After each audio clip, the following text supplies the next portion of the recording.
what scares me. I've never truly been alone and worked on myself, and I'm terrified of it.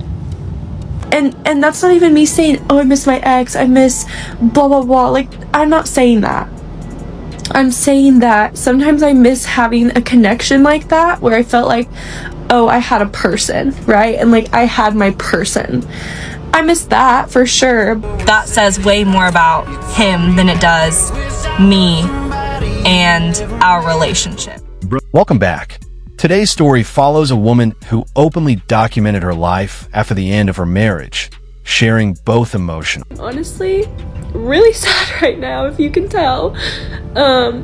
That's like the weirdest thing about grief is like, didn't cry for 2 days, was good for 2 days, and now I'm by myself, and it's just like the hurricane, like it's here again, you know? It's the tsunami is back. Like, it's just so hard, and like I'm frustrated because I, got my whole world got disheveled, and I feel like he has moved on, and he is healed and moved on and doesn't care about me, which I don't want him to come back into my life, but it still just sucks, I can't imagine, thank you guys for sharing stuff, like stories that you've gotten through this, and it's been however many years, because I could not imagine that. I keep forgetting to do the 3-minute option, but I never know how much I'm gonna talk. I can't imagine being with someone for a really long time and going through this, Sorry if you can hear my cat literally playing in the background.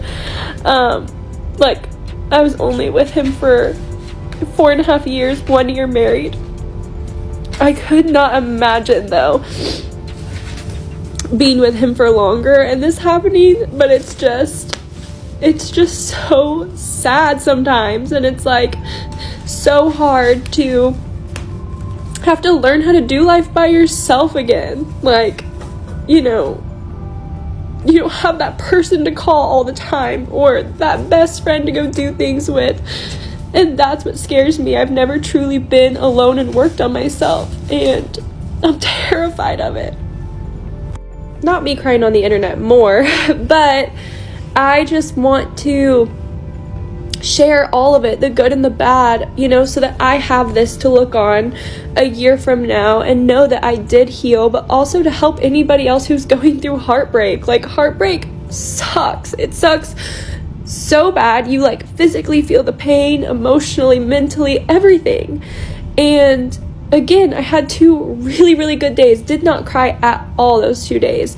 And then, as soon as I'm by myself, or as soon as, I do something or something triggers me, it just all comes flooding back. And like, it's just a lot. Grief sucks. This whole thing sucks so bad. And I'm literally praying and thinking about anybody else going through a divorce or a really bad heartbreak, because this shit sucks. After 4.5 years together, including 1 year of marriage, she shared another emotional update. In the video, she admitted that being alone was something she had never truly experienced, and that it was one of her biggest fears. That statement became one of the most revealing moments. Rather than focusing only on the breakup, she reflected on the challenge of adjusting to life on her own. She also said she was recording her journey so she could look back a year later and see how much she had grown. Happy Easter if you celebrate. I just wanted to talk about the fact that it's okay to sit down and miss the person sometimes, miss the connection you had. I think a lot of the times I try, and I think I'm really strong about what happened to me most of the time, and I think that I haven't cried about my ex in a long time, actually. But today, I just kind of sat down, and this is a holiday I probably would have spent with his family too, and it's okay to just like miss what you had sometimes. Like, I know that we try and tell ourselves like, well, they weren't right for us, or maybe they were a bad person, or maybe they did this, or they did this to you. And like, while I think that's true, and like, I think that you can tell yourself that, I mean, that's like, I try and put on this really, sorry, this is very rambly, but I really did just pick up the camera and start talking. I think what I'm trying to say is that we tell ourselves, or at least I do, if I'm thinking about my ex, I typically am just like, nope, not gonna think about him. Like, we're detaching, you know what I mean? And that works the majority of the time. But sometimes you can just sit down and cry. You can sit down and let out your feelings. And I think people who don't ever cry about the things, or people who don't ever let themselves think about it, like, we have to think about it. We have to feel the things. And that doesn't make you weak. Like, being vulnerable does not make you weak. I really hate when people say that.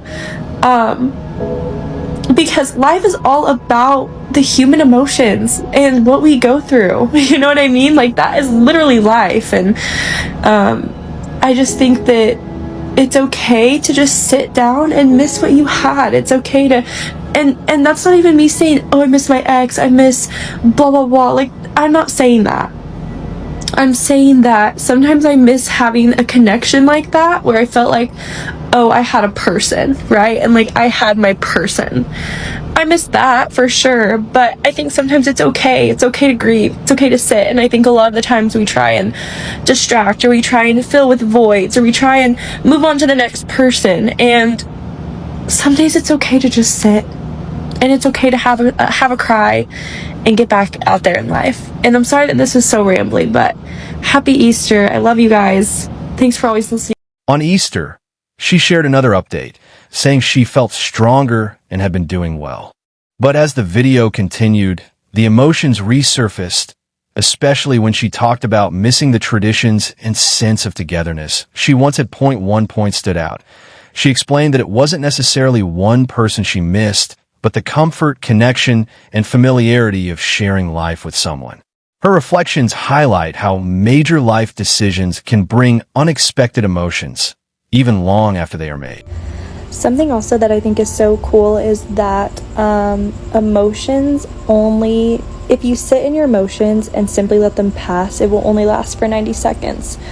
Typically, we don't do that as humans. We tend to analyze and kind of spiral and think what ifs, or I should have done this different. But if you actually truly just sit in your emotions and let them pass, it can only last 90 seconds. And that's something that has been really helping me through this, because I need to just let my emotions pass. And I think that actually sitting in them and letting my emotions out, it's just releasing everything and helping me to feel better. So something to remind you guys as well, if today's been hard, or you've been kind of crying a lot, or angry, or sad, or whatever it may be.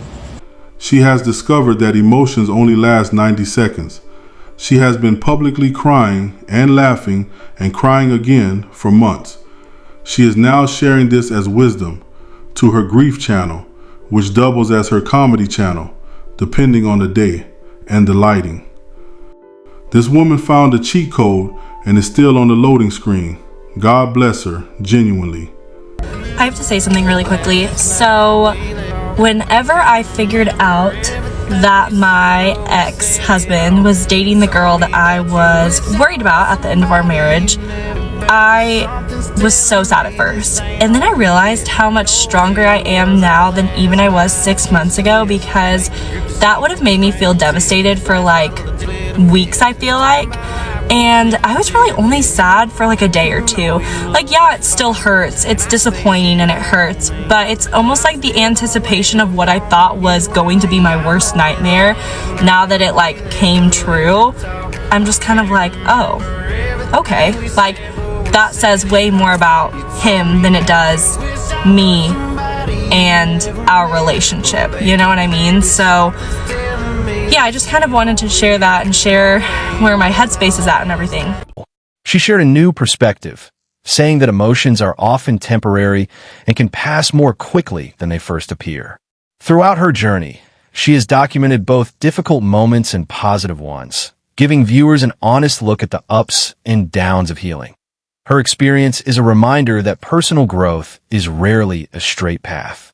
Progress often comes in stages, with emotional highs and lows along the way. School. Later, when she learned her former partner had started a new relationship, she shared her reaction online. She had previously spoken about having concerns during the marriage, and now she viewed those events through a different lens. Her videos documented each stage of the journey, from the breakup to the healing process and the emotions that followed. Looking back, they offer a timeline of how her perspective evolved over time. In the end, the story isn't just about one relationship. It's about how people revisit past decisions, interpret new events, and publicly reflect on experiences as they move forward.